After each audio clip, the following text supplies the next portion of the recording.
के 9 रत्न थे, ये तो हम सभी जानते हैं। जिस तरह से वो 9 रत्न राजा को हमेशा टाइम टू टाइम उनका मार्गदर्शन किया करते थे, उसी तरह से वह सभी 9 रत्न हम सबके पास हैं। और वो 9 रत्न है हमारे 9 ग्रह। जी हाँ, आज उन 9 ग्रह की पोटली में से मैं एक रत्न यानी कि एक ग्रह की बात आपके साथ साझा करती हूँ। स्वागत है आप सबका एक बार फिर आपके अपने चैनल एस्ट्रो डॉक्टर शालिनी महल में। नमस्कार, स्वागत, अभिनंदन। आज हम बात करेंगे ग्रह शनिदेव की।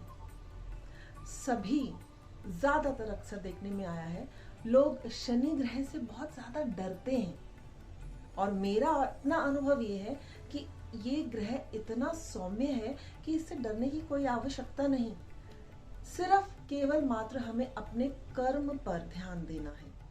पुराने ऋणानुबंधन, पिछले जन्मों के जितने भी कर्म हैं, उनका जो लेखा जोखा है वो हमारा 10th और 11th राशि करती है, यानी कि 10th हाउस और 11th हाउस, मकर और कुंभ राशि, जहां सभी कर्म सफल होते हैं और उसके रिस्पॉन्सिबिलिटी होती है हमारे शनि ग्रह के ऊपर। आजकल लोग काफी जागरूक हैं और शनि ग्रह की काफी पूजा अर्चना करते हैं।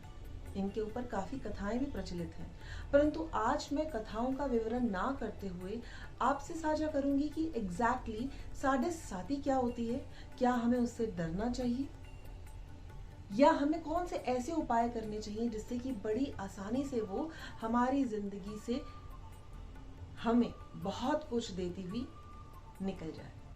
शनि की साढ़े साती को लेकर लोगों के मन में बहुत भ्रांति है कि ना जाने क्या होगा, अब तो साढ़े साती शुरू होने वाली है।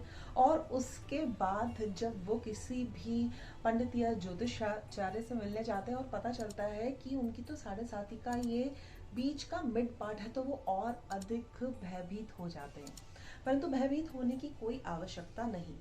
सबसे पहले तो आप ये जानिए कि आपकी स्वयं की राशि में जो साढ़े साती है उसका प्रारंभ कब से होगा।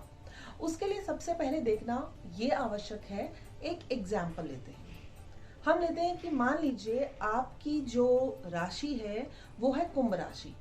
कुंभ राशि में आपका चंद्रमा है, क्योंकि कहते हैं जिस राशि में चंद्रमा होता है उसी को ही हम अपनी राशि मानते हैं, apart from discussing about the नक्षत्र। अब जो आपका चंद्रमा कुंभ, सो कॉल्ड एक्वेरियस राशि में बैठा हुआ है, वो 12 अंश 34 कला और 23 विकला पे, अर्थात कब से आपकी टाइम स्टार्ट होगा जब साढ़े साती देखेंगे, यानी कि 10वीं राशि अर्थात 11th राशि है। सो 10 राशि हो गई 11th राशि, यानी कि कुंभ। जब भी चंद्रमा उस पे 12 अंश 34 कला और 23 विकला पर आएगा, तभी से ही आपकी साढ़े साती का आरंभ होगा, उससे पहले या बाद में नहीं। और वो 2.5 साल तक, अगर आपकी कुंभ राशि है तो मकर राशि में वो वहां से रहेगा 2.5 साल तक। तो 2.5 साल तक का जो पहला चरण आपका साढ़े साती का आरंभ हो जाता है। साढ़े साती अर्थात 7.5 बिग ईयर्स।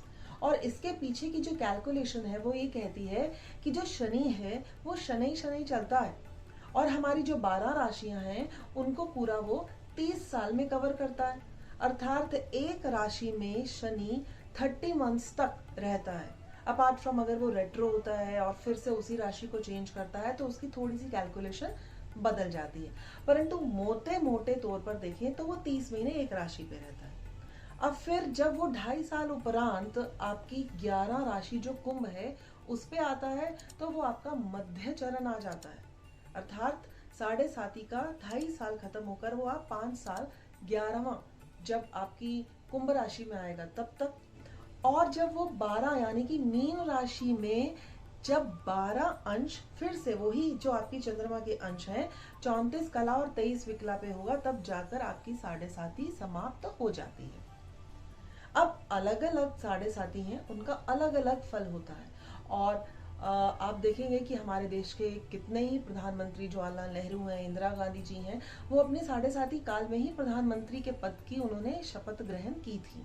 तो उससे कोई घबराने वाली बात नहीं है। अब एक बात तो हुई कि 30 साल के बाद साढ़े साती आएगी। मान लीजिए कि आपका जन्म जिस समय होता है अगर आज के जो बच्चे जन्म ले रहे हैं उनका चंद्रमा अगर 11 यानी कुंभ राशि में और शनि भी वही है, तो हम उसको मान सकते हैं कि वो 7.5 की ही कुछ अंतराल में पैदा हुआ है। अब 3 अंतराल में अगर वो हमारा पहला बचपन के समय का 7.5 का काल आता है, जब तक कि एक बच्चे या शिशु की जो उम्र है 10 से 12 साल तक की होती है, तो उसका प्रभाव उसके पेरेंट्स यानी माता पिता पर ज्यादा आता है। और यही अगर वह 7.5 29 से 45 वर्षों के बीच में आती है, तो हमें उसका प्रभाव, चाहे वो सुप्रभाव हो या कुप्रभाव हो, उसके व्यवसाय और प्रोफेशन सो कॉल्ड अगर वो पढ़ाई कर रहे हैं तो उसके ऊपर देखने को ज्यादा मिलता है।